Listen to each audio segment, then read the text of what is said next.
பாருங்க, இது எங்க வீட்டுல காய்ச்ச ஒரு பாவக்காய் செடி.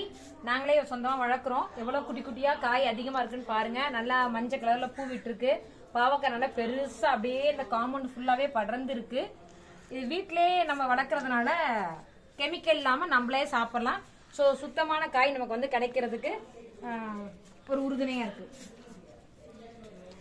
நிறைய பேத்துக்கு பிடிக்காத ஒரு காய், ஆனா அதிக சத்து உள்ள ஒரு காய் அப்படின்னா பாவக்காய் தான். பாவக்காயில என்னென்ன நன்மைகள் அப்படிங்கிறத எனக்கு தெரிஞ்ச விஷயங்களை உங்கள்கிட்ட வந்து நான் கொஞ்சம் ஷேர் பண்ணிக்கணும்னு ஆசைப்படுறேன். இந்த பாவக்காய் பார்த்தீங்கன்னா பாவக்காயில நிறைய நன்மைகள் இருக்கு. நமக்கு தெரியாத நன்மைகள் நிறைய இருக்கு.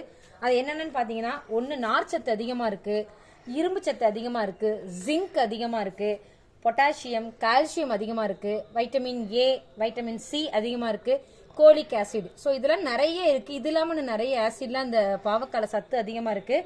இந்த பாவக்காய் நம்ம அடிக்கடி உணவுல எடுத்துக்கிறதுனால நமக்கு என்ன பயன்கள் அப்படின்னு கேட்டோம்னா, சரும ஆரோக்கியத்துக்கு இது மிகவும் சிறந்த ஒரு உணவுன்னு சொல்லலாம். கண் பார்வைக்கு ஏற்றது இது இந்த பாவக்காய். சுகர் பேஷண்ட், நிறைய சுகர் பேஷண்ட்லாம் வந்து இந்த பாவக்காய் அடிக்கடி எடுத்துக்குவாங்க. ஏன்னா சுகர் வந்து கண்ட்ரோல் பண்ணக்கூடிய ஒரு கெப்பாசிட்டி இந்த பாவக்காயில தான் இருக்கு.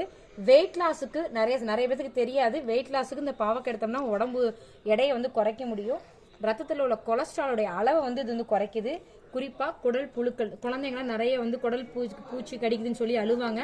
அதுக்கு இந்த பாவக்காய் நிறைய இந்த குழந்தைங்களுக்கு கொடுத்தோம் அப்படின்னா குடல் புழுக்களை வந்து வெளியேற்றதுக்கு மிகப்பெரிய உறுதுணையா இருக்குது.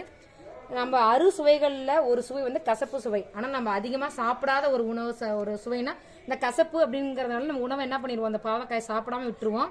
இந்த பாவக்காயும் அடிக்கடி உணவுல எடுத்துக்கிட்டோம்னா இவ்வளோ பெரிய நன்மைகள் நமக்கு கிடைக்கும். இன்னொன்று, இது வந்து ரொம்ப சீப்பாகவும் கிடைக்கும். கிராமங்களில் பார்த்தீங்கன்னா நிறைய வயக்காடுகளையும் சரி வீடுகளையும் தோட்டங்களையும் ஈஸியாக வளரக்கூடிய ஒரு செடினா இது பாவக்காய் செடி.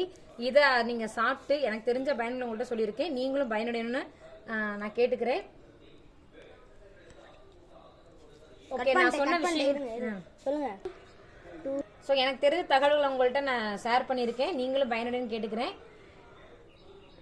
உங்களுக்கு இந்த வீடியோ பிடிச்சிருந்துச்சா நீங்கள் வந்து லைக் பண்ணுங்க, ஷேர் பண்ணுங்க, சப்ஸ்கிரைப் பண்ணுங்க, மறக்காதீங்க. அடுத்து உங்க நல்ல ஒரு தகவல் மூலம் வீடியோவில் உங்களை சந்திக்கிறேன். உங்களிடம் விடைபெறுவது உங்கள் அன்பு தோழி கலையரசி. Bye bye.